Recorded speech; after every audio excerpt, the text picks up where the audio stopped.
오늘은 벽초 서법 탐험 강좌를 시작한 지 3개월이 됐습니다. 유튜브도 모든 것이 서툴고 촬영도 그러고 핸드폰으로 찍다 보니까 혼자 하는 것이 영 서툴어서 여러분들에게 불면스러운 생각이 납니다. 그러나 이제 오늘 해서 이제 조회수도 2만이 넘겼고 해서 오늘 다시 재복습하는 차원에서 서법 이론을 좀 빠른 차원에서 읽어 나가도록 하겠습니다. 제가 자칭 은둔서가라고 해서 제가 이제 숨어 사는 서예가다 이런 뜻입니다. 왜냐하면 사회적인 활동을 지금 하지 않고 제자를 일체 가르치지 않고 있으니까요. 그래서 이해해 주시기 바랍니다. 이름은 김태국이며 호는 벽초라고 합니다.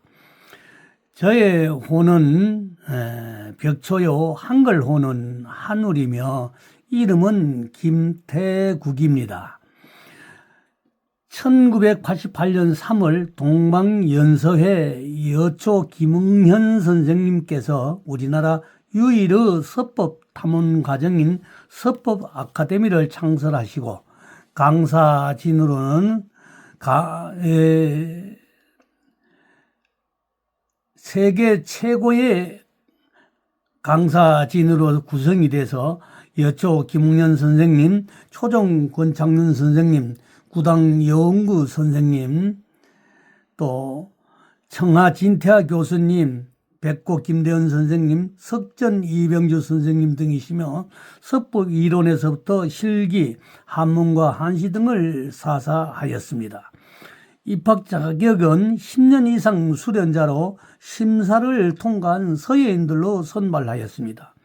본인도 1991년 3월 여초 선생님께서 직접 전수해 주신 서법 탐문 전문 과정을 3년을 수업하고 최고위 과정 2년 총 5년 과정을 1996년 3월에 필업한 제5기생입니다.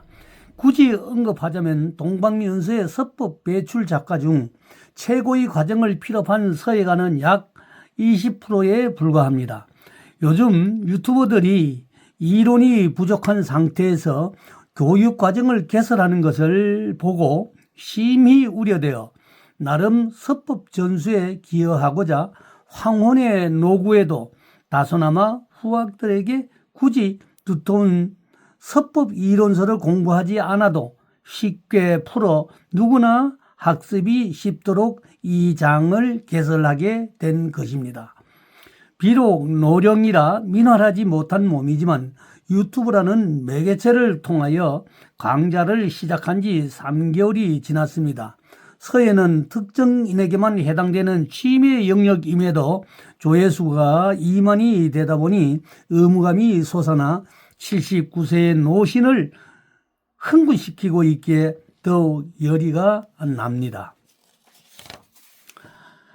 아직 핸드폰으로 촬영하고 컴퓨터를 조작하여 편집하는 데 어려운 면이 있지만 열심히 노력하고 있습니다.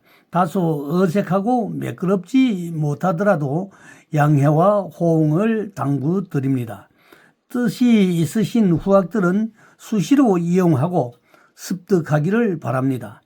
서예의 아름다움은 몸소 느끼고 또한 서예술의 무궁한 변화를 체험할 수 있다면 본인은 그것으로 보람으로 생각합니다. 옛부터 서화는 동문이라고 그 근원을 같이 하지만 비단 한문 붓글씨에 국한되는 것이 아니라 한글 또한 같습니다. 처음은 취미생활을 한다는 가벼운 마음으로 시작했는데 너무 많은 시간을 매달린다면 그것 또한 지루하여 실증이 나서 중도 포기하는 수가 있습니다. 가장 쉽게 붓글씨의 독특성을 배워 재미를 느낀다면 자연스럽게 깊이 들어갈 것이 아니겠는가 하는 생각을 해봤습니다. 세종대왕께서 창제한 한글이 한류를 타고 유명세를 타고 있습니다. 세계의 유수 학자들이 그 우수성을 칭찬하여 세계의 으뜸인 알파벳이라고 난리들입니다. 젊은이들이 너도 나도 한글을 배우기 위해 세종학당에 몰려 기하급수적으로 늘어난다고 합니다. 이에 부응하여 한글 붓글씨는 예술적으로 다양하게 표현할 수 있도록 하는 데 장점이 될 수 있습니다. 어쩌면 이 기회가 한글이 세계 공통화가 되는 그날이 올 것을 대비하는 과정일 수가 있습니다. 한글 분야는 갈무리의 산증인 삼례 박정수 선생이나 갈무리 회장인 기혜경 선생 같은 분들이 고양시에서 제자 양성에 앞장서고 있습니다. 본인 벽초가 구사하는 한글 궁체는 갈물체와는 다소 다른 면이 있지만 어떤 사람이 어떻게 쓰느냐에 따라 서체가 달라집니다. 역사적으로 볼 때도 왕이지나 안진경, 동기창, 추사 등 수많은 서체가 존재하듯이 앞으로도 독특한 서체가 나오도록 하는 것은 후학들의 몫이 될 것이라고 봅니다. 서법 이론을 벗어나지 않으면서 훌륭한 서체가 나오기를 기대합니다. 서법 이론은 불변의 법칙이기 때문입니다. 글씨는 중붓으로 입문하여 차차 가는 붓으로 배워나가는 것이 필력을 기르는 지름길입니다. 꺾기를 못하면 붓을 잡지 말라. 붓 잡는 법 3번 꺾기법, 소위 3절법이라고 합니다. 붓을 운필함에 있어 서법은 원필과 방필을 기본으로 하고 있습니다. 훈민정음체이든 광개토 대왕의 호대비 체이든 궁체이든 서법의 연원을 같이 하고 있습니다. 말로는 붓을 세워야 한다라고 말들은 하지만 임서함에 있어 운필의 원리를 모르는 분들이 생각보다 많습니다. 좋은 습관은 좋은 글씨를 쓸 수 있습니다. 그리고 발전도 빠릅니다. 먼저 붓은 일반적인 펜과 달라 동물의 털, 즉 양털과 같은 짐승의 털로 만들어진 것이며 따라서 매우 부드럽습니다. 특별한 운필법을 익히지 않으면 붓끝이 제멋대로 휘어져 구사하기가 어렵습니다. 그러므로 운필법이야말로 가장 기본 중의 기본입니다. 붓을 잡을 때 손가락 검지에서 소지까지 붓대를 긴밀하게 잡고 엄지는 붓의 안쪽 면을 받아주며 손바닥을 비워지게 하여야 합니다. 그리고 팔은 들어 수평이 되게 하는 것이 곧 현안법이라고 합니다. 그리고 이때의 팔꿈치는 어디에도 의지하지 아니하고 수평이 되게 하고 모든 힘이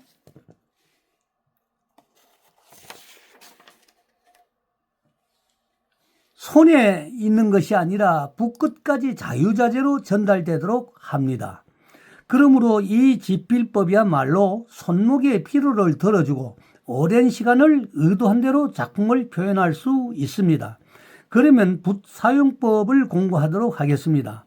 글씨는 획의 조합으로 이루어지는데 그 획을 표출하는데 획의 하나하나의 생명력, 즉 생동감을 어떻게 표출하느냐가 관건이므로 기본을 익힘이 철저해야 합니다. 소위 숨쉬는 글씨, 살아있는 글씨를 쓰는 것이 요체입니다. 올바른 붓을 올바로 잡지 않으면 학습 자체가 어렵습니다. 그 다음은 3절법이라고 소위 꺾기가 매우 중요합니다. 기본적으로 한 획을 그을 때 3번 끊어 쓰는 방법인데 이를 통하여 육혈, 코피가 터져 번지는 것이 생기며 붓이 휘어지지 않고 붓끝이 고추서서 운행하는 방법을 말합니다. 옛날 진날의 왕리지가 판자에 글씨를 써놓으면 서각가가 작업 시 판자 3푼까지 먹의 흔적이 남았다고 하여 인목3푼이라는 말이 있습니다. 그것은 붓끝이 획의 중심을 견지한 결과입니다. 평포는 끝이 중심을 벗어나 진행하는 것을 평포라고 합니다. 피어서 붓이 가지런하게 피어서 획이 그어지는 것을 말하는데 즉 측필 측필법에 인용되는 것입니다. 측필법은 평포를 시작하여 북끝이 중봉으로 진행하도록 하는 것입니다. 측은 기울어 들인다는 것으로 시작과 방향 전환, 해행시에 적용됩니다. 글씨는 대체적으로 중봉 원필입니다. 거의 90%죠. 그만큼 중봉 원필은 꺾기가 핵심이며 이로 인하여 강한 필세를 나타내는 척도가 되는 것입니다. 소위 학습이 숙달되면 3절로 만들어진 선 안에는 거끄러움이라 강약, 굵고 가늠이 다 들어있는 것이라 할 수 있습니다. 매끄럽게 쓰는 것은 이론상으로 옳지 않다는 것입니다. 특히나 행초에서 측으로 시작하여 중봉으로 진행하며 유사 및 견사로 미를 극대화합니다. 행초에 획이 납작납작하게 써놓은 글씨를 가끔씩 보게 됩니다. 숨쉬지 않는 글씨를 쓰는 것이기 때문에 이것을 경계해야 합니다. 서예에 있어 선들의 조합이 곧 결구이며 글자가 되는 것입니다. 추하지만 밉지 않고 독특하고 강건한 미를 발산하게 됩니다. 그러면 끊어 쓰는 꺾기 방법, 즉 직접 획을 긋는 요령을 말씀드리겠습니다. 붓을 우측으로 운영하기 위하여는 먼저 좌로 들어가 붓을 세운 후 다시 뒤집어서 오른쪽으로 진행하는데, 이때 머리와 해봉의 방법에 따라 측필이냐 원필이냐 또는 전법이냐 절법이냐가 결정되는 것이므로, 즉 측필이 되느냐 원필이 되느냐는 서체 즉 해서나 행서 또는 전서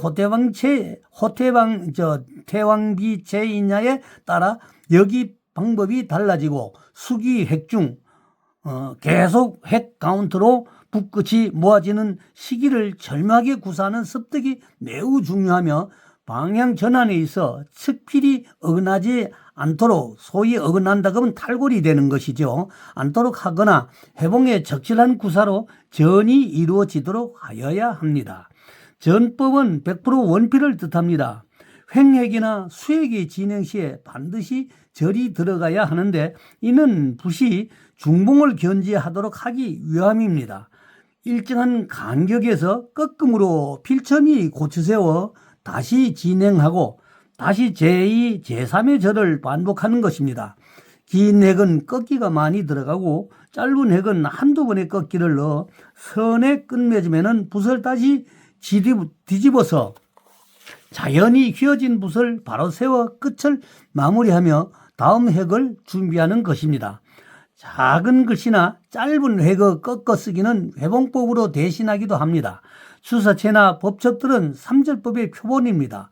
법첩 임서시 절을 넣을 줄 모르면 써놓아도 유약하고 부경합니다. 아주 그러니까 부박하다 하는 뜻입니다. 얇다는 뜻이죠. 꾸준히 꺾기를 숙달하지 않고 글씨를 쓰면 글씨의 침착, 돈함이 없어 송판을 끌고 나가는 듯한 글씨를 쓰게 되는데, 상당수의 서예 유튜버들이 이를 범하면서도 인지를 못하는 경우를 종종 봅니다. 그러므로 붓만 잡으면 일단 꺾기가 생성되도록 부단히 노력해야 합니다. 특히나 한글은 모음과 자음으로 이루어져 매우 단출하고 쉽게 익힐 수 있습니다. 특히나 한글 판본체도 이 법을 인용하면 훨씬 글씨가 강하고 고와한 맛이 납니다. 연후의 선의 조합으로 결구 즉 글씨가 형성되고, 연후에 또 한 장의 화선지 위에 하나의 문장으로 표현되는 것을 장법이라 합니다. 말하자면 하나의 작품이 되는 것입니다. 곧 선의 조합과 표현의 묘에 따라 최상의 품격이 내포되어 있느냐가 결정된다라고 말할 수 있습니다. 이상의 이론만으로도 굳이 영자 팔법을 익히지 않아도 자연히 깊은 서가가 될 수 있습니다. 옛말에 서법은 본 무법이라는 말이 있습니다. 이것은 위의 기본에 충실하면 표현은 자기만의 독창성으로 멋있고 아름다운 글씨를 쓸 수가 있습니다. 그러므로 따로 법이 필요 없다라는 말이 됩니다. 삼절을 모르는 서체는 부경이라고 합니다. 글씨를 쓰는 데 있어 한 번 더 언급을 하자면, 글씨도 숨을 쉬어야 한다는 것입니다. 숨 쉬는 요체는 3절이지요. 이쁜 것은 추함감 갖지 못하다. 이쁘게 쓰는 것은 글씨의 미가 아니다 하는 얘기입니다. 지나친 기교는 글씨를 믿게 한다. 그러므로 절은 숨쉬는 기관이다. 절이야말로 입과 코에 해당된다 할 것이다. 절차고와 추액사는 삼절의 대명사이며 삼절법의 최상의 비유이다. 다시 말해서 절차고라고 하는 것은 옛날 부녀들이 비녀를, 은비녀를, 동비녀나 은비녀를 많이, 금비녀로 뭐 있는 집은 금비녀겠죠. 해서, 비녀를 사용했는데, 오래도록 사용하다 보면 지멋대로 휘어지고 굽어져서 아주 볼품이 없어지게 되지만은 가만 보면 그게 연륜을 얘기해주고 세월을 얘기해주는 거니까 참으로, 어떻게 보면은 굉장히 아름답다. 이렇게 비유를 하는 것과 마찬가지입니다. 그러니까 글씨를 쓰는 획이 절차구처럼 글씨가 아주 자로 재는 듯이 일자로 또 그 가로나 세로 획이 그어진다면 그건 뭐 인쇄체나 재미가 없겠죠. 추액사도 역시 똑같은 뜻입니다. 추액사라 그러는 것은 송곳을 모래에다가 그었을 때 그 모래는 알날이 되어 있기 때문에 긋고 나면은 떨어져서 양가 쪽으로 흘러 넘치게 됩니다. 그러되면 골이, 펴진 골이 고르지 않고, 굉장히 그 절을 아주 묘한 절을 만들어서 나가서 소위 이 모양새가 되기 때문에 일러서 우리 붓글씨도 추액사나 절차고처럼 써야 된다 하는 뜻입니다. 이것은 뭐로 가능하냐? 삼절법으로 가능한 것입니다. 그래서 어떻게 절을 집어넣느냐? 한 번을 넣든 두 번을 넣든 세 번을 넣든 어떻게 인용하느냐? 그것은 꺾는 그 자체가 굉장히 중요하지만 꺾는 것도 굉장히 요령이 있습니다. 어느 손가락은 어떻게 움직이고 엄지손가락은 어떻게 움직이고 하는 다섯 손가락이 어떻게 오지 재력이 힘을 다 각각 분산해서 어떻게 쓰느냐에 따라서 틀리죠. 그래서 소위 하는 말이 추액사라는 삼절의 대명사라고 하고 삼절법의 최상의 비유이다. 암중으로 나타내지 않고 치세 세를 모아서 원륜 풍만하게 글씨를 만드는 것이 가장 효과적이다 그렇습니다. 그러므로 기초가 튼튼한 것은 자연스럽게 극치의 변화를 발생시킴으로써 좋은 글씨, 소위 생명이 있는 글씨를 쓸 수 있게 된다 하는 말씀이 되겠습니다. 장골, 포근, 혼루, 포만 이가 깊습니다. 이게 무슨 뜻이냐면 장골은 골을 감추는 것. 골을 감추는 것은 골이 중봉으로 들어가는 것을 말합니다. 포근, 근육이 생겨서 단단하다는 것이죠. 근육을 어떻게 글씨에 감싸게 할 수 있는가? 또 혼후, 두텁고 후박하게 할 수 있는가? 또 넘쳐나고 가득 차게 할 수 있는가? 배가 부른 것처럼 그렇게 포만감을 느끼게 글씨가 들어가는가 하는 비유가 우리의 한문 서법 이론에 있습니다. 참으로 이의가 깊다 하겠습니다. 이외로 한자를 생활문자로 쓰는 중국은 평소에 가는붓으로 쓰는 필경문화로 발전되면서 삼절이 소멸되어 근래는 가는붓으로 큰 글씨를 쓰는 것을 보면 회계의 평타를 볼 수가 있습니다. 소위 송판을 끌고 나가는 듯한 것을 말합니다. 평타 이과즉 평타 송판처럼 끌고 나간즉 의사 천박해진다. 그 뜻이 굉장히 가벼워지고 천박해진다 이런 뜻입니다.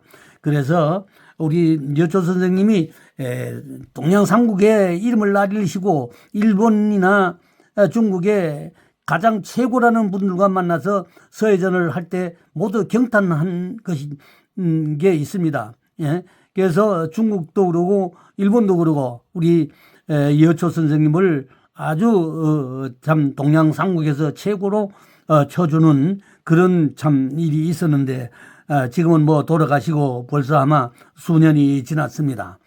그래서 참 연민의 정을 가지고 있습니다마는 이런 각고의 노력에 스승님의 노력으로 우리가 이걸 배웠는데 그냥 묻혀둘 수 없고 점점 더 평필 문화가 됨으로써 좀 아쉬움감이 있어서 부서를 잡고 이것을 한번 강의를 하고 좀 가르쳐 보여줘야 되겠다 하는 생각으로 시작을 했으니, 서학자는 능히 익힌 이후에는 기이함이 자연 발생한다, 이런 뜻을 말씀드리므로 여러분들이 정진을 열심히 하시기 바랍니다.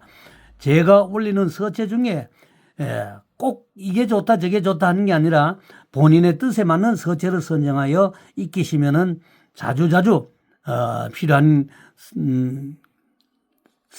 글씨를 올리도록 노력을 하겠습니다.